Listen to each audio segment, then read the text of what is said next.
The clock struck 8 as Sophia Morgan placed the last wineglass on the dining table at the Morgan residence in Santa Barbara. The air still carried the comforting scent of roasted meat, mingled with the soft fragrance of vanilla candles flickering in the corners. It was part of the quiet ritual she and Ashton Mitchell had built over the years. Dinners filled with easy laughter, stories from work, and a glass of red wine after dessert.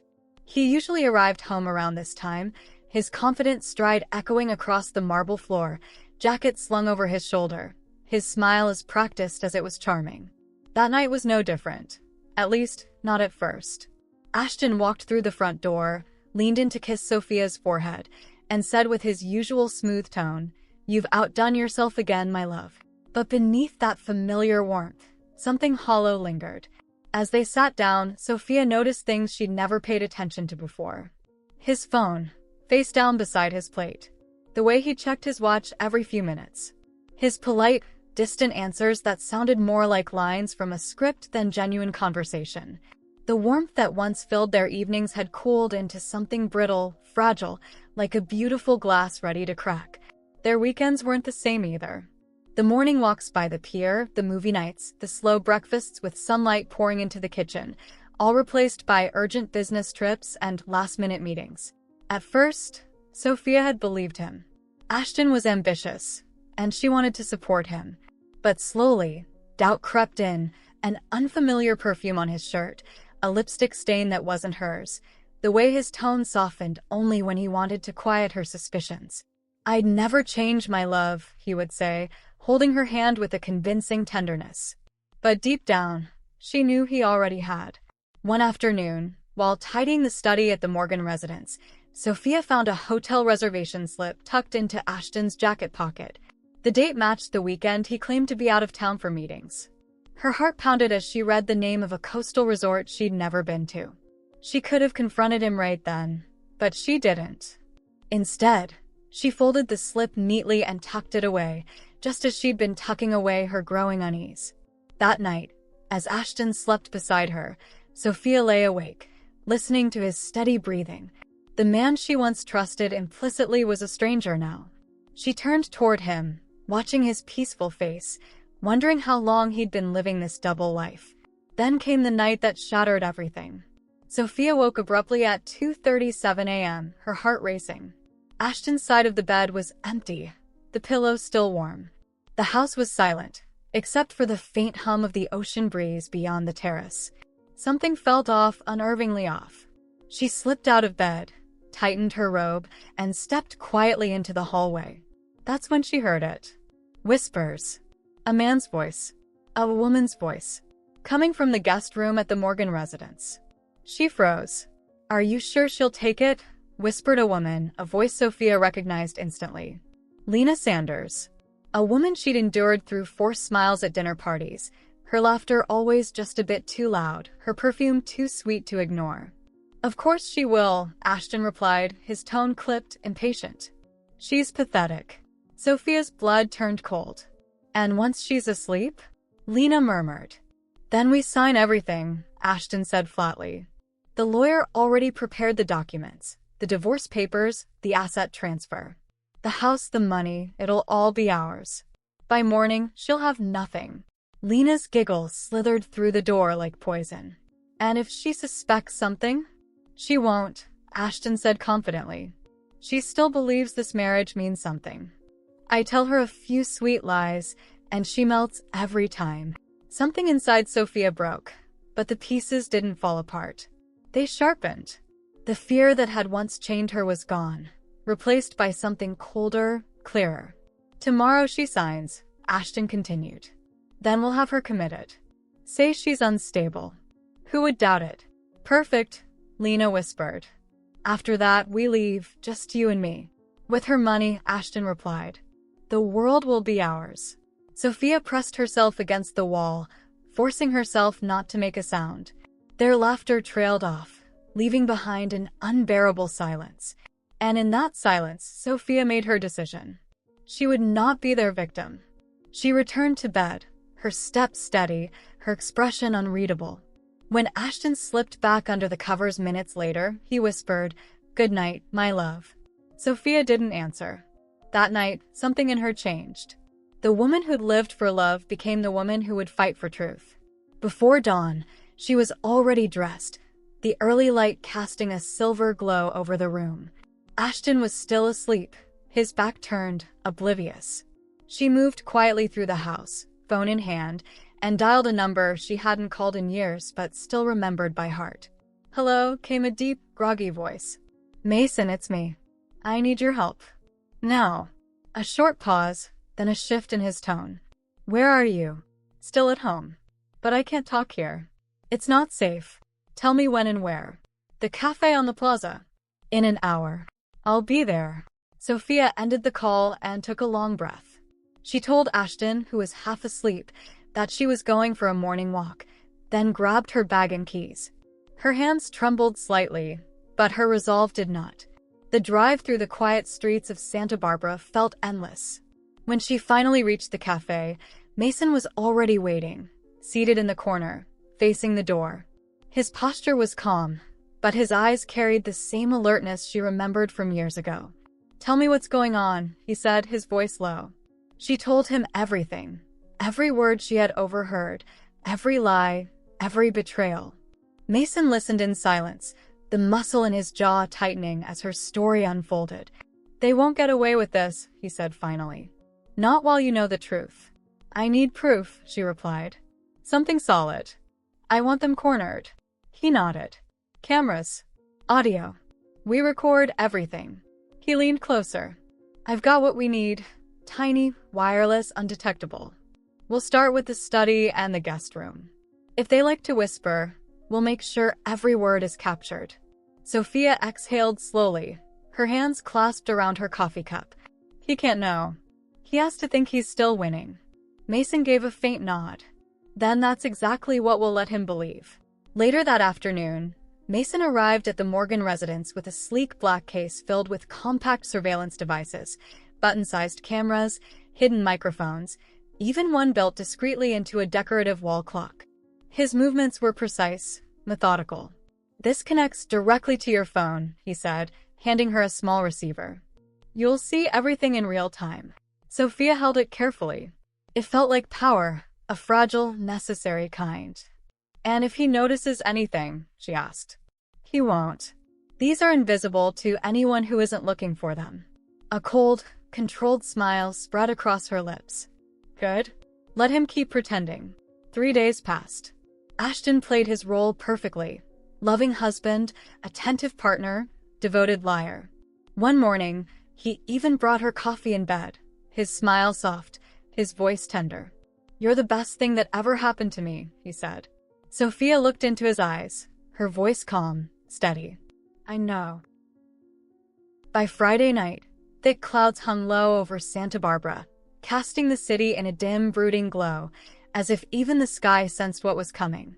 Sophia Morgan stood before the mirror in a black satin dress, her expression serene and deliberate. She carefully pinned up her hair and touched the gold necklace Ashton Mitchell had given her years ago. Tonight, it was nothing more than a hollow trinket. From downstairs, Ashton's voice called out cheerfully, "Dinner's ready, sweetheart. Come before the wine gets warm." His laughter bounced down the polished hardwood hallway, forced and hollow, like every other carefully constructed moment of charm he had ever shown. Sophia descended the staircase with measured steps, her heels clicking softly against the oak floors. The dining room at the Morgan residence was transformed into something cinematic. Low, warm lighting, flickering candles, porcelain plates arranged with precision, silver cutlery glinting, and a bouquet of white lilies at the center of the table. "You look beautiful," Ashton said, reaching out to brush a stray strand of hair from her cheek. "Then I'll have to try harder next time," Sophia replied with a small, practiced smile that belied the storm inside her. He chuckled and offered his arm. "Let's toast to us." She sat gracefully, her eyes never leaving him, watching as he poured the deep red wine with an air of calculated confidence, too smooth, too self-assured. When she stepped aside to adjust the music, his hand slid into his pocket. A small packet appeared between his fingers, falling silently into her glass, dissolving like sugar in the dark liquid. "Here's to you, my love," he said, handing her the glass, his tone dripping with feigned affection. The most special woman in the world. Sophia didn't flinch. Every second was being recorded by the hidden camera she had installed above the dining table, transmitting live to Mason Miller outside, ready to capture every deceitful gesture. "To our happiness," Ashton toasted, lifting his glass. Sophia returned the motion with a quiet, unreadable smile, the calm precision of a woman who had already outmaneuvered the man who believed he was in control. Later, as they leaned in closer, the fragile illusion shattered with the sharp ring of the front doorbell. Ashton frowned, struggling to mask his irritation. "Probably some nosy neighbor," he muttered, standing. "I hope so." "Go see who it is, honey," Sophia said, setting her untouched glass on the table. He sauntered to the door without urgency, peered through the peephole, and froze for a moment. Mason Miller stood on the porch, his posture calm, yet authoritative. Ashton plastered on a polite smile as he opened the door. "Good evening," he said. "Good evening, Ashton," Mason replied, smiling without warmth. "May I come in?" Ashton hesitated for a heartbeat before stepping aside. While he lingered at the doorway, Sophia quietly switched the glasses. The poisoned wine Ashton had intended for her now rested in his glass, while her untouched wine was safe. When Mason stepped inside, Sophia feigned surprise. "Mason, what a nice surprise. We were just about to make a toast." "Grab a glass and join us," she said sweetly, eyes sharp as knives. Mason moved to the table silently, observing everything. "Let's toast again," Sophia suggested, her tone soft but carrying a subtle challenge. Ashton raised an eyebrow, reluctant, but he could not refuse. Mason positioned himself next to Ashton's chair. "We're among friends," Ashton said, lifting his glass. "For us," Sophia replied, locking eyes with him. They drank. The red wine slid down Ashton's throat too fast, and even as he smiled, sweat beaded along his hairline. Minutes passed. His hands trembled. His eyes lost focus. "What's happening to me?" he gasped, clutching his throat. Sophia leaned forward, elbows on the table, calm and commanding. "That's the taste of your own trap, Ashton. Funny, isn't it, how the truth always tastes bitter?" He collapsed to his knees, gasping for air. Mason remained unmoving, a silent sentinel. Outside, the distant wail of police sirens pierced the night air. "You're not going to die," Sophia said, stepping toward him. "But you'll wish you had when you're locked up with your lover, answering for everything you tried to do to me." The room fell into a heavy silence. Ashton knelt, staring blindly, unable to process the unraveling of his control. Outside, Lena Sanders waited in the car, checking her watch over and over, oblivious to her carefully constructed golden future collapsing inside the Morgan residence. The doorbell rang again, followed by firm, resolute footsteps. 2 police officers entered, crisp in navy uniforms, faces unreadable. Sophia stood with arms crossed, her gaze fixed on the man who had once mocked her intelligence. One officer approached Ashton, snapping the handcuffs onto his wrists. The metallic click sounded like judgment itself. "Ashton Mitchell, you're under arrest for attempted murder, financial fraud, and criminal conspiracy." He tried to resist, but his legs betrayed him. Falling backward, he gasped, "Wait, this is a mistake." "Sophia, tell them." "It's not true." Sophia crouched to his level, eyes cold and unyielding. "I'm done lying for you, Ashton. I lied to myself long enough." Desperation flickered across his face as he searched for the woman who once trusted him. There was nothing left, only emptiness. "I did it all for us," he stammered, a last-ditch attempt at manipulation. "No, Ashton," she said slowly. "You did it for yourself. You never knew how to love without trying to own someone." Outside, Lena finally emerged from the car, her heels clicking against the pavement. Her usual smug smile vanished when she saw Ashton handcuffed on the floor. "What's happening?" she demanded, voice trembling. Mason stepped forward calmly, beside Sophia. "Lena Sanders," the second officer declared, "you're under arrest for attempted murder and fraud. You have the right to remain silent." Lena laughed nervously, shaking her head. "No, I didn't do anything. This is insane." But the officers already had her firmly by the arms. "You did everything," Sophia said quietly, cutting through the panic like a knife. You planned it all with him. I heard every word, and now everyone else will too. Lena's eyes widened. You were listening? Sophia lifted her phone, showing the screen. Every call, every whisper, every dirty word, all recorded. Lena froze, then sank to her knees beside Ashton, handcuffed and defeated. Take them both, one officer commanded. As they were dragged outside, Ashton made one last attempt to glance back, but Sophia stood at the top of the staircase, unreadable. I never lost anything that truly mattered, she said, turning away before he could speak. Outside, the sound of rattling handcuffs mixed with the slam of the patrol car door. Blue lights flashed across pale faces as neighbors peeked through half-closed curtains. Their show had ended, but hers had just begun. The next morning, the Morgan residents felt transformed.